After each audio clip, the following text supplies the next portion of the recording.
On that note, I would like to invite the second speaker, Ms. Christabel Sosa from the Department of Mass Communication.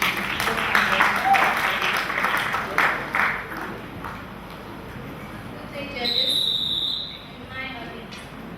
Israel Christabel Sosa, a representative of Western Delta University, here to talk on the topic unstable political terrain is an impediment to Nigerian Vision 2020.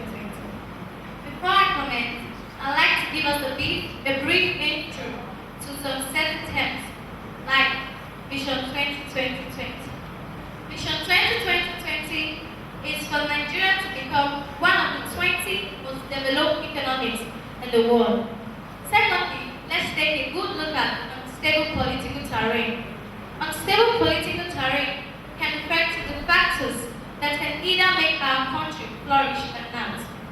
Today, I'll be talking on some factors that are considered as hindrance to our country's Vision 2020. First of all, let's take a good look at visionless leadership. Nigeria lacks men and women of great vision. We have political leaders without ideology. Let's look back into those days when we had people like Ahmad Bello, who came up with the Granite Pyramid in the East, the Oshogbe who came up with the universal primary education, and the cocoa house in the West. Also, Michael Ohara, who came up with the palm oil plantation. But here we are today, having bunch of incompetent leaders that go about fighting themselves on the pages of every newspaper. Let's take the recent argument between PDP and APC. When our leaders fight themselves and turn our government into a war front, you all will agree with me that the political terrain will definitely be unstable. Let's go over to ethnicity. Ethnicity in Nigeria has cost a lot and will cost a lot if not controlled. Men are not given opportunity based on what they can do. Men are not given political offices based on the charisma they have, based on their qualification, but rather based on the ethnic group they belong to. That's why you find a situation where a political office holder can barely say his organization website. And you know that when ethnicity has eaten deep into our society, the political terrain will be unstable. And when the political terrain is unstable, developmental policies cannot come into place. Let's move over to a lack of hope. This point reminds us to every citizen. We lack hope in our country. We don't believe anything can come out of Nigeria, anything good. Mainly because we have experienced a heartbreak. Our politicians have given us a heartbreak. They come to power and fail to implement their policies. And you know what? When they do this to us, you see us ganging up against them. Only terrorist group. Also, social security, which is the ability for every citizen to be well taken care of, is an impediment to Nigeria's Vision 2020. One should be sure of a good school for his or her child. One should be sure of employment after graduation. And one should be sure of pension money after retirement. But this is not so in Nigeria. Our future is not guaranteed. If our future is guaranteed, who will be thinking of becoming touts for terrorism? Who will be thinking of becoming hoodlums for these politicians? Who will be thinking of coming together to become ethnic militants? Government should make sure that our future is guaranteed. If our future is not guaranteed, then our political terrain will remain unstable. Let's move over to tenure elongation, which I say is the happy time for our government. Our government come into power to elongate their tenure. They don't do what they are meant to do. They leave these policies aside just because they want to loot our money outside the country to develop. They are only concerned on how to come into power for the second tenure and invest. Our government should take in developmental policies as their major priority and forget about elongating their tenure. If our government continue to elongate their tenure and do nothing about developmental policy, then I'll say our terrain will remain unstable. Positive peace. It boggles my mind how a country like Nigeria woke up with a vision. We don't have peace in our society. We sleep with one eye closed and than the other Ogun. We lack positive peace. And you know, in a society where there's no peace, the terrain is definitely unstable. Looking at this horrifying situation of Nigeria, I think Nigeria should have a routine. God bless Nigeria. Thank you. God bless Nigeria. Amen. On that note, I would like to invite Mr. Igbenedion Precious from the Department of Political Science, Western Delta University. Good day, judges.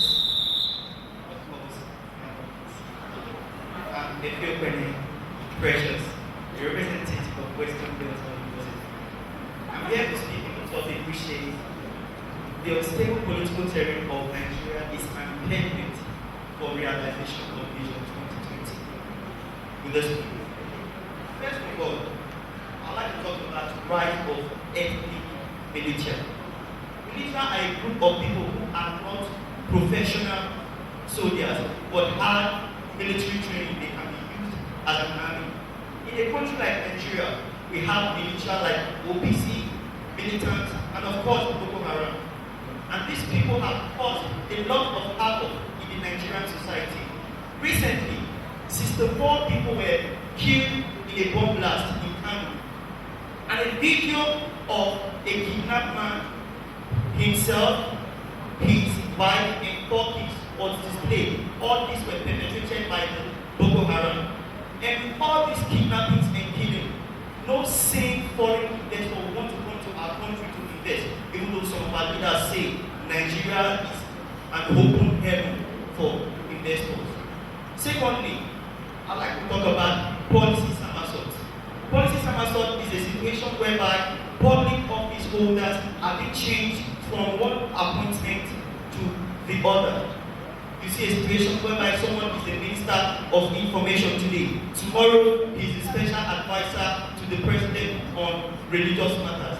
These things cannot work because the President doesn't have the time to put in place that which is supposed to be in place, because they don't give that person the time. You see someone who is the Minister of Information, in the next 4 months is the Minister of Finance. How can this person put down the idea that he or she has if he or she is not given the time to work? And that is why we have, I wonder how, it baffles my mind when we have names. You hear Minister of Information, Minister of State for Information, Minister of Finance, Minister of State for Finance. Are all these not duplicates of names of office?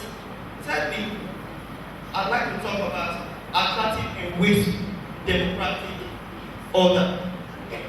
Our democratic order that we practice in Nigeria is very wasteful and attractive. And that's why we see our people, our politicians coming into power just to have a share of the national cake. They no longer come into power to transform the country, but want to have a share of the national cake. That is why we have people that come to practice their politics just to satisfy themselves. And when it comes to the time of election, we have it as a call for war. People running off on a quest for power. And when these things happen during times like this, the political terrain becomes unstable. It becomes unstable. And you will ask me, how is our democratic order very expensive? The democratic order is very expensive in the sense that if you look at it, the senators in 15 million naira monthly, and the members of House of Reps in 12 million naira monthly. And that is aside their constituency allowances, which runs up to 70 million annually. This is a very wasteful government. And this was confirmed by the governor of the Central Bank of Nigeria when he said about 25% of the national budget is spent on sponsoring the national assembly. And when he said this, the response of the senators was crucify him, crucify him, crucify him. And this heated up the politics. Thank you.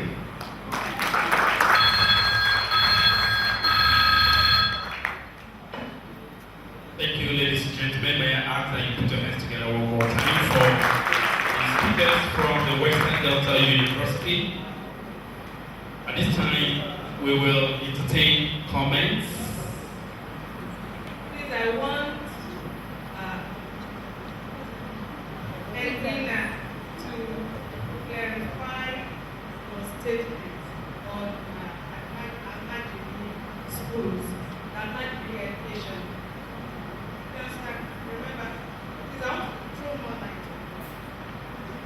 Okay, thank you very much. That's from Reporter Foundation, Dr. Cyril Maboroka has a question or a comment.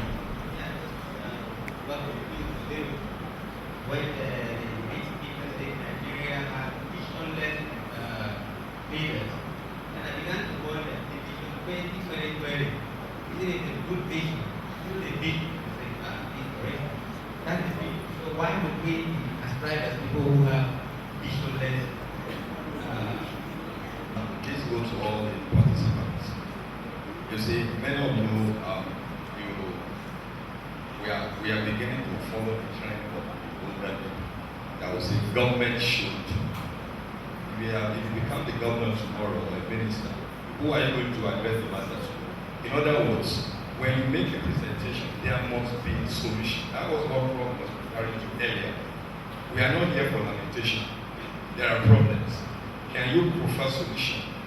If you are comparing nations of the world, China used to be a third world country, and today they have overtaken all the countries of the world. They are now a creditor to the United States of America. How did they escape from being third world? How did they get to the present position? What can we learn from China? In this kind of exercise, I believe that we should have studied China properly and look at the steps that they took to get to that present position and use that to provide solution to all this lamented, that is subsidy, reinvestment, because something was removed from somewhere and reinvested somewhere in another area in order to make sure that income is redistributed. Have you studied that program? Because if you are talking of the removal, the government promised that they will reinvest somewhere. Has it worked for us at all? If it has not worked, is it part of the fact that the vision is blocked? Okay, then clarification on the issue of polling, because I'm a sociologist. The rejection of polling, are you saying it's cultural or misinformation? Is it cultural, factual, or misinformation? I want you to clarify that. I think my perspective is that since of course this is not the competition itself, that you are qualified, that I think the best thing is to note this advice and then in the actual thing, you add it to your arsenal so that you'll be able to come first. And one particular point I want to make is that remember when you are talking, you are speaking to an audience that is listening to a lot of things. The best way to approach it, I think the second speaker does most of that. You know, when you start talking about the problem, sometimes the audience will forget your focus. So when you talk about the issue, always conclude by recapping. For instance, if you talk about insecurity, how insecurity will create an unstable political terrain, and how that terrain will make the achievement or the realization of 2020 impossible. But when you just talk about insecurity, creating this, and then you keep hitting on the thing, and you don't always conclude by stating how that particular problem will make your team or will support your team, then sometimes the things will just be flying above the audience, and they won't remember it. Thank you. Thank you very much for that nice presentation. My own advice is that you should get the fact right. For the first speaker, it's not in all cases that the country can disintegrate without war. We have the case of Czechoslovakia, we have Czech and Slovakia disintegrating without war. I don't think there is any war in the former USSR before Uzbekistan and the rest decided to give the Union. Number two, I expect you to be more with your diction, to be more careful when you make presentation outside. I expect you to refer to federal character commission when you are talking of your ethnic group that decide where you belong. And again, please, you don't use the word tribe again. Say we use the word ethnic group now. That one is better. And I want to advise you on your presentation that we don't have the ultimate fact that Bayo was attacked by Ohara. We don't have the fact. And finally, please identify Ohara whether they are terrorists or local definition. They are not. No, they are not being classified as terrorists, but they are not being definition. We cannot categorize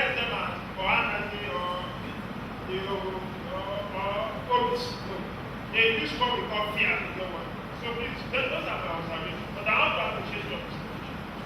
It's nice. Thank you. Thank you. Let me also appreciate the presentations of all students from Western Delta University.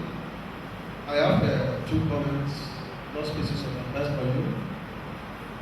We have ethics that guide the practice of the debates, and one of these ethics is to avoid being too radical and being too populistic. It cuts across the 3 presenters, calling our leaders as a bunch of competent leaders, saying that our future is not guaranteed. It is. All these are just 2 radical comments to be made in a setting like this. You should be able to tone down your anger when you are presenting your facts in the debate. Secondly, the first speaker said that, I think the second speaker, that poverty encourages all these people to become militias or to become Boko Haram members. You have to problematize your statements. Not all of them are poor. Our younger brother, Mutadab, was born with a silver spoon in his mouth. And then you see what he wanted to do. Because it's because of faith. Your faith cannot be controlled at times. That is why we see some eminent professors visiting some roadside prophets, becoming their members, even drawing water for them. So there is a difference between poverty and serving your faith to become a militia or to become a member of this Boko Haram. Thank you. Thank you very much, judges, for your very insightful comments and questions. So over to the speakers. Time for you to respond to the questions